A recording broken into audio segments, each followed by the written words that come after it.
पूजनीय संत समाज, धर्म प्रेमी बंधुओं, श्रद्धा मूर्ति देवियों, जीवन बड़ा अनोखा है, महत्वपूर्ण है।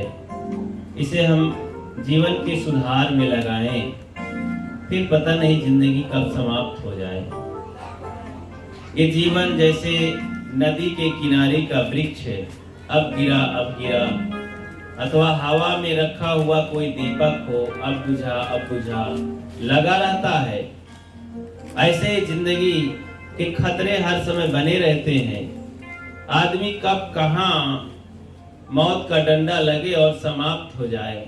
रास्ते में, घर में, खाट पर, बिस्तर पर, ट्रेन में, हवाई जहाज में, नौकरी में, खेत खरिहान, कहाँ पर मौत का डंडा लगे और ये समाप्त हो जाए, कोई ठिकाना नहीं है।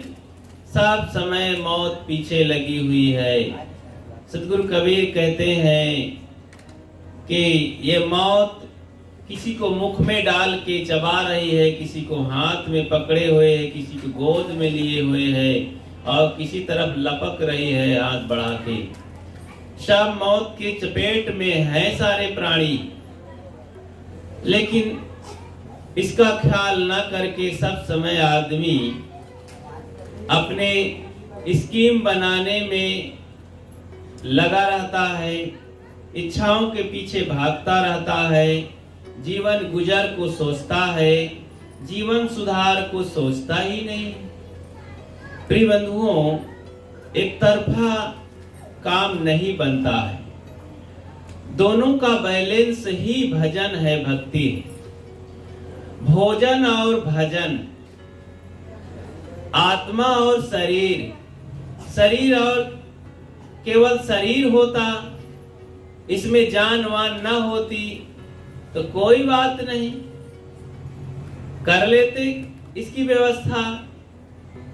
अब जान भी है और वही सब कुछ है, वो एक नहीं रहता है, तो आप लोग झट से 10, 20, 50 इकट्ठा होकर के दफना गाड़ जला देते हैं।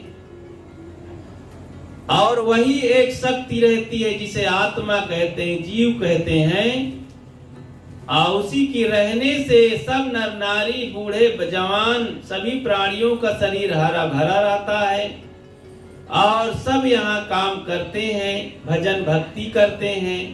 एक आत्मा निकल जाए तो इस शरीर से न देवी देवता का नाम निकलेगा, न भगवान का नाम निकलेगा, न गुरु संत का नाम निकलेगा, न कोई हनुमान जी काम आएंगे, न कोई राम जी काम आएंगे, न कोई दुर्गा मैया काम आएंगी। ये जान भर निकल जाए। जान है तो जहान है, नहीं तो सब शमशान है। तो ऐसे कीमती मूल्यवान जान को कोई फिकर उकर है, उसकी क्या दशा होगी।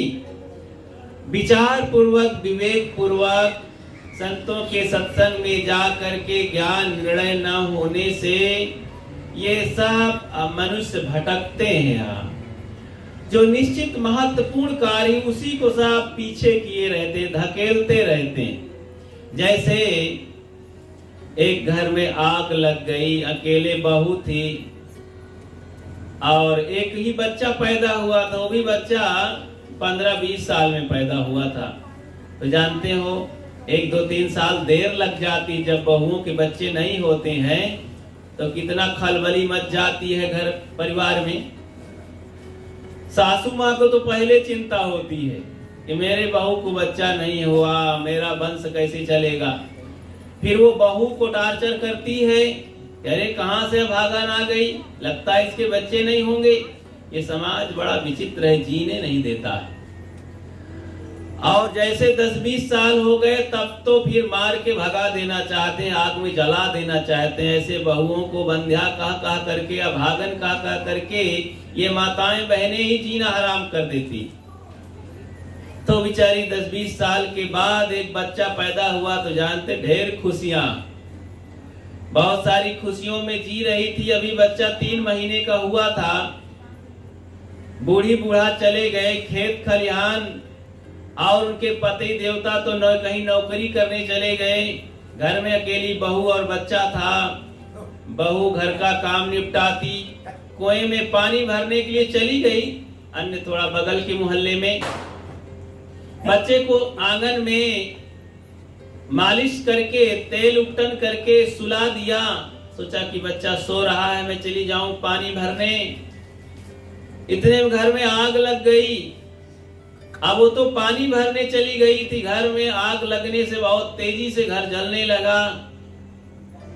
घर में बहुत से लकड़ी के सामान थे, फूस की छप्पर भी था, लकड़ी के बल्ली लगी हुई थी, सब दरवाजे थे, घर में कपड़े लत्ते सब थे, अन्य गल्ला पानी सब था। तो सब जलने लगा। गांव के मोहल्ले के लोग दौड़े, जा करके घर में दरवाजा तोड़ डाले, निकाले उसे, गल्ला पानी निकाल लाए, कपड़े लत्ते फर्नीचर का सामान बाहर किए। फटाफट 10 मिनट के अंदर बहुत सारा सामान निकाल के बाहर फेंके, पानी डालने लगे तो आग बुझ गई। बहुत सारा धुआं और आग अभी था अंदर। इतने में बहू पानी लेकर के दौड़ी दौड़ी आई, धुआं हल्ला गुल्ला देखा तो, और लोगों से पूछा कि अरे घर के अंदर मेरा बच्चा 3 महीने का सोया हुआ है, उसे निकाले कि नहीं।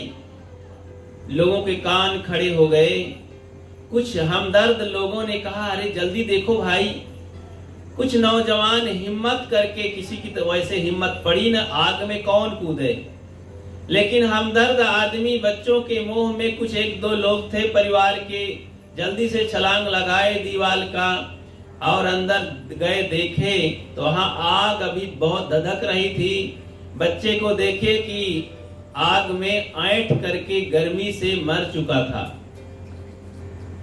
तो बच्चा, वो आदमी बाहर आया देख करके कि अब बच्चा हाथ में नहीं आएगा, वो तो मर चुका है, जल गया है और अब कुछ हाथ नहीं आएगा। वो औरत जैसे सुनी बहू रानी और अपना सिर जमीन में पटक पटक करके बाल खींचने लगी, चिल्लाने लगी कि हाय आप लोगों ने ये क्या किया। घर के सामान को बचाया, घर के सामान को निकाला, घर के मालिक को तो बचाया ही नहीं, निकाला ही नहीं। ये गद्दे रजाई, इस गल्ले पानी, धन दौलत किस काम का। घर के सामान को बचाया गया, सामान के मालिक को बचाया ही नहीं गया। ऐसे शरीर एक सामान है। आंख नाक कान पैर हाथ पेट पीठ सब ठीक किया जाता है, बढ़िया दुरुस्त रखने की कोशिश किया जाता है, अनेक विटामिन प्रोटीन दे करके शरीर को मस्त बनाया जाता है, निरोग बनाया जाता है। क्या आप आत्मचिंतन में पढ़ते हैं?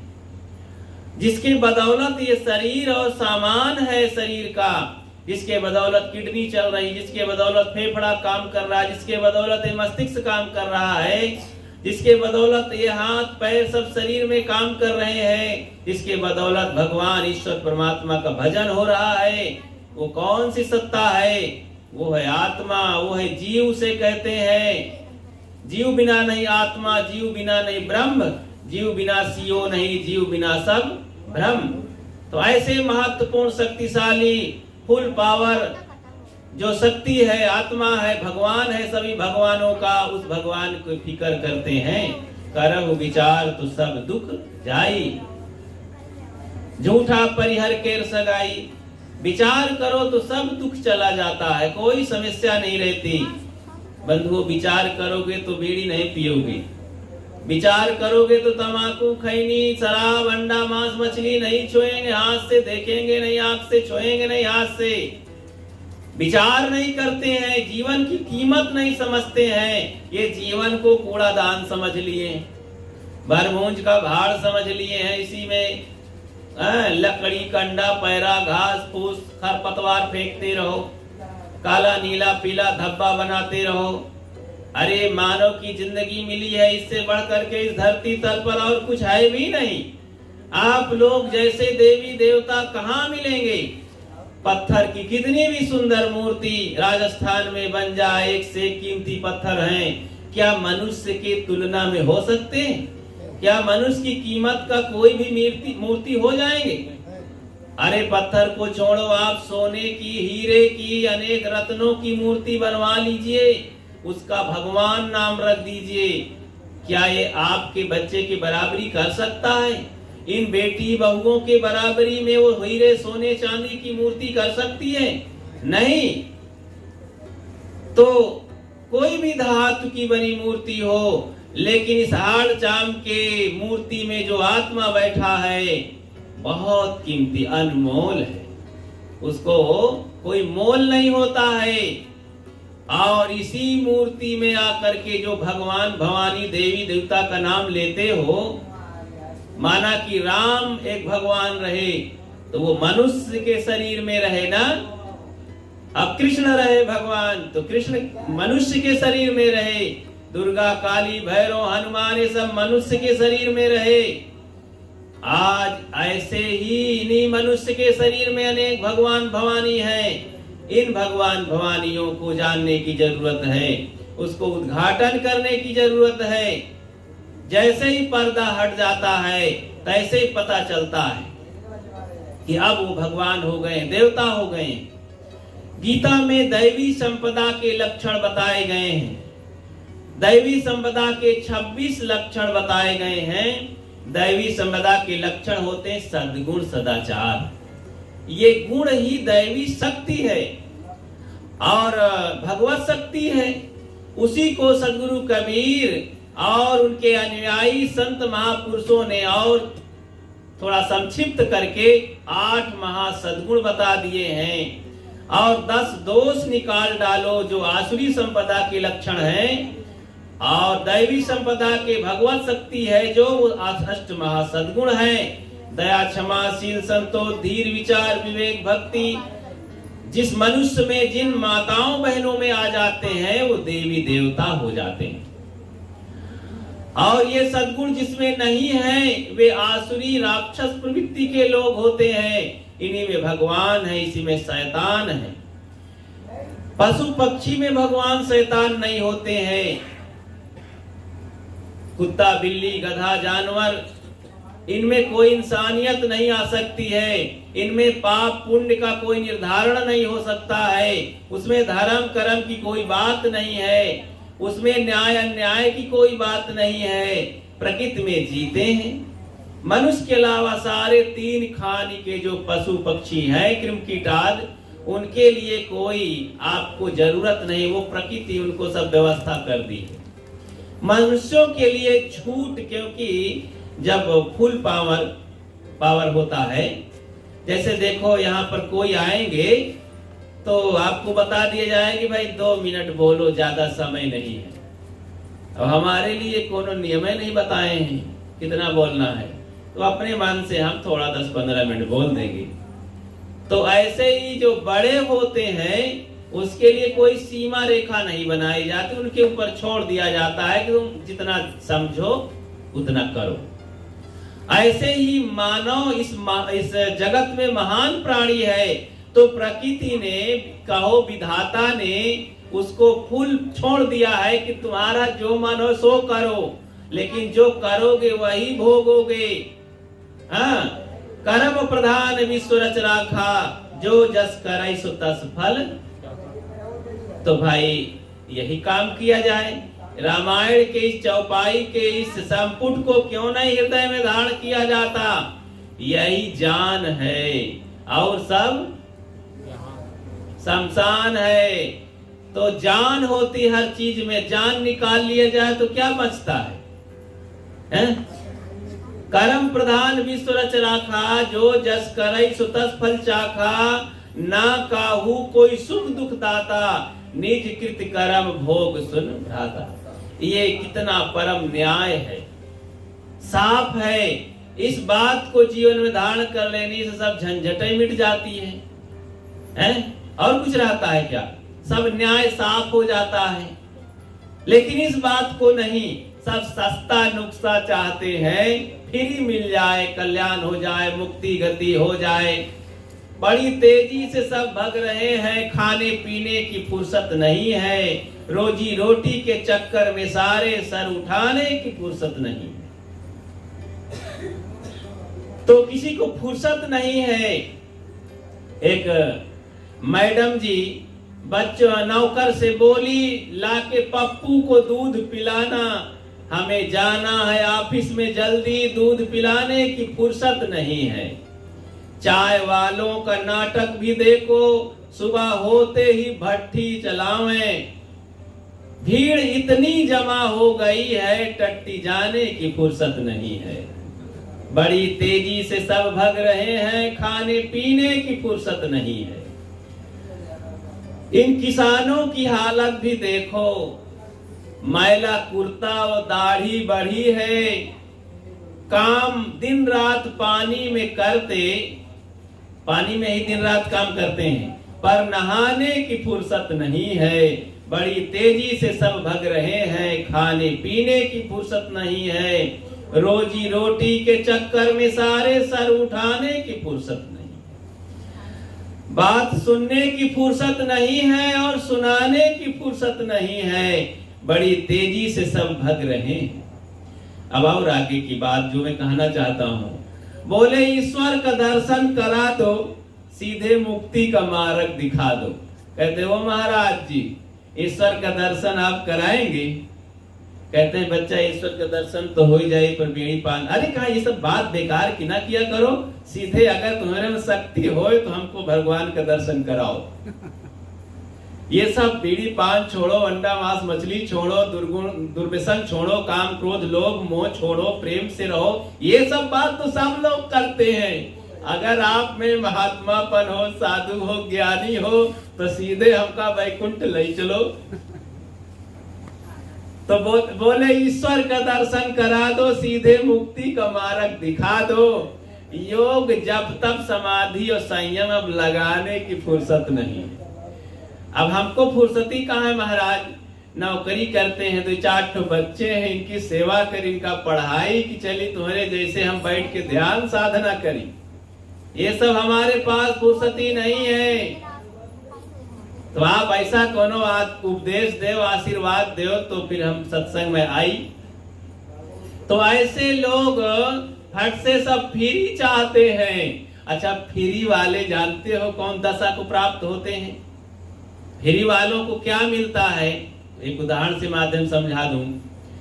4-5 दरिद्र गए कमाने जयपुर, तो वहां जब गए, यही बगल में राजस्थान जयपुर है, बड़ा नगर है, वहां गए। अब गरीब आदमी वहां गए जब शहर में, तो गरीबों को थोड़ा जब माल बढ़ जाता है, कभी ज्यादा पैसा कमाए नहीं थे, 100-50 देखे थे, जब 3-4-5 हजार कमा लिए तो हाथ में पैसा आया तो गर्मी उनके दिमाग में हो गई। सोचे खाओ पियो मौज करो भाई, 2 दिन की जिंदगी मिली है। तो यही सबको सुहाता है कि अच्छी जिंदगी मिली, ऐश करो, खाओ पियो मौज करो। ये भजन भक्ति न्याय अन्याय क्या होता है? चारों दरिद्र सलाह किए, विचार विमर्श किए और एक बड़े होटल में, 5 स्टार होटल में पहुंचे। तो बोले अच्छा खाना है। बोर्ड थोड़ा पढ़े भी थे, अक्षर पढ़ लेते थे। आगे लिखा है, अच्छा तो ठीक है, हिंदुस्तानी भोजन करना चाहते हो कि चाइनीज? अगर चाइनीज भोजन करना चाहते हो तो दाहिने मुड़ो, हिंदुस्तानी भोजन करना चाहते हो तो बाएं मुड़ो। तो सोचे हिंदुस्तानी है, रोज हिंदुस्तानी तो करते, चाइनीज भोजन थोड़ा कर लेते हैं। आजकल वो चला है ना सब, चाउमीन बर्गर वो क्या क्या सब। तो ऐसा सब बच्चे लोग खाते, सब सयाने लोग भी, माताएं भी लालच किया करती हैं, अरे मत खाओ, उसमें जार है वो, उसी को खा करके नाना प्रकार के रोग होते हैं। बच्चों को बचाओ, ऐसे खान पान से दूर रहो, स्वस्थ शरीर को बचाए रखो। तो चाइनीज भोजन के लिए दाहिने मुड़ गए।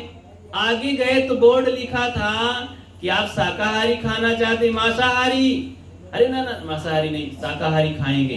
शाकाहारी खाना चाहे तो बाएं मुड़ो, मांसाहारी खाना चाहते हो तो दाहिने, तो बाएं मुड़ गए शाकाहारी की तरफ। वहां एक बोर्ड फिर मिला, वहां लिखा था कि आप देसी घी का बनाया खाना चाहते हो कि डालडा का बनाया चाहते हो? बोले वाह बहुत बढ़िया मस्त, अरे देसी घी का बनाया भोजन करेंगे, डालडा कौन खाएगा? चलो बाएं मुड़ चलते हैं। बाएं मुड़ गए, बड़ी व्यवस्था थी होटल में। आगे एक बोर्ड फिर मिला कि ठीक है देसी घी आपको मिलेगा खाने को, और आप उधार खाना चाहते हो मुफ्त में कि भला नगद खाना चाहते हो? आप लोगों से पूछूं तो नगद खाना चाहते हो उधार? कहेंगे महाराज उधार मिल जाए तो अति उत्तम, मुफ्त मिल जाए तो अति उत्तम। तो वहां भी वो सब दरिद्र लोग उसमें पहुंचे, लिखा था मुफ्त खाना चाहते हो तो बाएं मुड़ो। बहुत प्रसन्न थे, पहली बार ऐसे होटल में प्रवेश किए थे, बाएं मुड़ गए। चारों दरिद्र बाएं मुड़ करके हंसते हुए आगे बढ़े, दरवाजा ठेले तो पिछवाड़े 3 फीट गहरे सड़क पर गिर गए। और घूम करके जब देखे तो बड़ा सा बोर्ड लिखा था कि तुम जैसे दरिद्र और मूर्खों के लिए यहाँ भोजन नहीं है। बेचारे शर्माते हुए वहां से बोर्ड पढ़ के चले गए कि यहाँ पर हम लोगों को भोजन नहीं है। अरे देसी घी का खाना चाहते, वो भी मुफ्त में। तो संसार के सभी लोग मुफ्त में खाना, मुक्ति, गति, शांति जैसी चीज को, जिसको बड़े बड़े जय जल बूढ़े बड़े बड़े गज ऊंट बहे सब जाए, काहे कबीर गदहा तहाँ कहा केता जलमाए। जिस खोज में बड़े बड़े ऋषि मुनि, ज्ञानी मुनि, शंकराचार्य वगैरह सब उसी में माथा मार रहे हैं, उसी को सामान्य लोग कहते हैं बताओ जल्दी से महाराज। कोई करना न पड़े योग, जब तब त्याग, बैराग, गति, मुक्ति, संयम, नियम, सद्गुण, सदाचार, और सब कुछ हमारा खाना पीना दुराचरण चलता रहे, मुक्ति वैकुंठ धाम भी पहुंच जाएं। ये सब शॉर्टकट में काम होने वाला नहीं है। सबके लिए एक ही रास्ता है, जैसा करो वैसा भरो। प्रकृति के हिसाब किताब में कोई घपलेबाजी नहीं है। जैसे कहीं भी चले जाओ, गन्ना मीठा ही होता है, 2-2 4 ही होता है। धरती के किसी कोने की गणित हो, 2-2 8 नहीं, 4 नहीं होता है, 5 नहीं होता है, 2-2 4 ही होता है। ऐसा है धर्म के क्षेत्र में, प्रकृति के क्षेत्र में, जैसा करो वैसा भरो। इस नीति के अनुसार हम क्यों ना अच्छे काम करें, क्यों धोखाधड़ी में रहें, जब वही का फल हमें मिलना है। कर्मों का नतीजा तो कर्म ठीक करें, किसी के भरोसे न रहें। सदगुरु कबीर कहते हैं कर बहिया बले अपनी छाण बिरानी आस, जाके आंगन नदिया बहे सोकस मरे प्यास। जिसके आंगन में नदी बह रही हो, प्यासा क्यों मरे। पानी में मीन प्यासी, मोहि सुन सुनी आवे हासी। देखो सब लोग जानते हैं, अरे भाई मछली नहीं प्यासी मरती है, ये मनुष्य रूपी मछली प्यासा है, जिसके भीतर सारी शक्ति है, सद्गुण सदाचार है, सब भगवत बुद्धि है, लेकिन उसको जान नहीं रहा, समझ नहीं रहा है, इसीलिए भटक रहा है। आत्म ज्ञान बिना नर भटके, कोई मथुरा कोई काशी, पानी में मीन पियासी। आत्मज्ञान के बिना भटकाव है संसार में। आत्मज्ञान हो जाए तो कोई भटकने की जरूरत नहीं है। ये आत्म विद्या दुनिया से सर्वश्रेष्ठ विद्या, महान विद्या है, महान चीज है। सबसे बड़ा प्रश्न है दुनिया में कि मैं कौन हूं। ये इसका उत्तर जिसने निकाल लिया, समझ लिया, जीवन के उद्देश्य को समझ लिया, वो भटकेगा नहीं, वो फिर इधर उधर किसी चीज की खोज में नहीं रहेगा। उसका जीवन सहज सरल बहुत नॉर्मल हो जाएगा। आत्मचिंतन करते हुए, आत्मस्थिति प्राप्त करते हुए जीवन गुजर के लिए हाथ पैर मारता रहेगा न्याय नीति से, और जीवन निर्वाह हो जाएगा, जीवन का कल्याण भी हो जाएगा। धन थोड़ा पैदा कर लेगा, जीवन निर्वाह होगा। भजन करके शांति पैदा कर लेगा, मन की शांति हो जाएगी। और क्या चाहिए यहाँ? कुछ लाद फांद के जाना है? जब खाली हाथ जाना है, खाली हाथ आए हो, तो यहाँ अच्छे संस्कार को इकट्ठा करो। सद्गुण सदाचार ही कल्याण की सामग्री है, कल्याण की संपत्ति है। ये बाहर की संपत्ति यही रह जाती है। देखो ये शरीर बाहर की संपत्ति है, ये घर द्वार बाहर की संपत्ति है, बैंक बैलेंस लड़के बच्चे बाहर की संपत्ति है। बाहर की संपत्ति बाहर रह जाती है, भीतर की संपत्ति सद्गुण सदाचार, दया क्षमाशील संतोष धीर विचार, इन गुणों को विकसित करो। ये गुण विकसित किए जाते हैं, इसके बीज संत देते हैं। सत्संग में देखो ये बीज दिया जा रहा है। इस बीज को आप अपने घर में ले जाइए, आप हृदय में बोइए अपने और सबके, और ये दया क्षमाशील संतोष विकसित हो करके बस अच्छा जीवन हरा भरा वृक्ष तैयार होगा, तो समाज, घर, परिवार, देश सुव्यवस्थित, सुरक्षित और हरा भरा होगा। वही वैकुंठ और स्वर्ग उतर आएगा, कहीं भटकने की जरूरत नहीं होगी। तो इस तरह से मैंने आप सबके बीच में थोड़ी बातें रखी। अपनी बात को आगे न बढ़ाते हुए आप सबको बहुत बहुत धन्यवाद देता हूँ। बोलिए सद्गुरुदेव की